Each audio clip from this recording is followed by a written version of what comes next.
গাজীপুরে বেতনের দাবিতে একটি পোশাক কারখানায় শ্রমিকদের বিক্ষোভ, মহাসড়ক অবরোধ। গাজীপুরের ১ মাসের বকেয়া বেতনের দাবিতে একটি কারখানায় শ্রমিকেরা মহাসড়ক অবরোধ করে বিক্ষোভ করেছেন। আজ বেলা ১১টার দিকে নগরের ছয়দানা হাজীপুর পুকুর এলাকায় ঢাকা-ময়মনসিংহ মহাসড়ক অবরোধ করেন তারা। এ সময় মহাসড়কের দুই পাশে যানবাহন চলাচল বন্ধ হয়ে ভোগান্তির মধ্যে পড়েন বিভিন্ন গন্তব্যের যাত্রীরা। গাজীপুর শিল্প পুলিশ ও কারখানায় শ্রমিক সূত্রে জানা যায়, নগরের ছয়দানা এলাকায় ফুল এভারবিডি লিমিটেড নামের একটি পোশাক কারখানার শ্রমিকেরা ১০ই সেপ্টেম্বর ১ মাসের বকেয়া বেতনের দাবিতে বিক্ষোভ করেন। তাদের বিক্ষোভের মধ্যে কারখানার কর্তৃপক্ষ বেতন পরিশোধ না করে ১২ই সেপ্টেম্বর কারখানাটি বন্ধ ঘোষণা করে।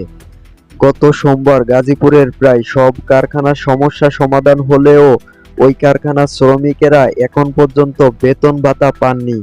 তাই বেতনের দাবিতে আজ অর্ধশতাধিক শ্রমিক কারখানার সামনে অবস্থান নিয়ে বিক্ষোভ করেন।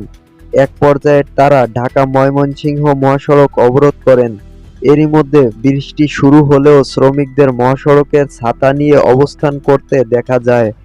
কারখানাটির শ্রমিক হাজেরা বেগম বলেন, আগস্ট মাসের বেতন পাননি, আবার চলতি মাসের ২৫ তারিখ হয়ে গেছে। বেতন না পেয়ে খুবই মানবেতর জীবনযাপন করতে হচ্ছে তাদের। দোকানে বাকি খেয়েছেন, সেই টাকাও দিতে পারছেন না তারা, ঘর ভাড়াটাও দিতে পারছেন না তারা, তাই বাধ্য হয়ে বেতনের দাবিতে সড়কে নেমে এসেছে।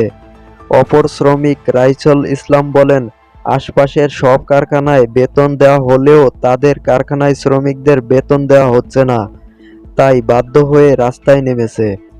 গাজীপুর শিল্প অঞ্চল ২ এর টঙ্গী জেনারেল সহকারী পুলিশ সুপার মোশাররফ হোসেন বলেন, গাজীপুর আজ ১৪টি কারখানা বন্ধ রয়েছে। এর মধ্যে ছয়দানা এলাকার ফুল এভারবিডি লিমিটেড একটি। কারখানাটির শ্রমিকেরা ১ মাসের বকেয়া বেতনের দাবিতে বিক্ষোভ শুরু করেছে। তাদের বুঝিয়ে রাস্তা থেকে সরানোর চেষ্টা করা হচ্ছে।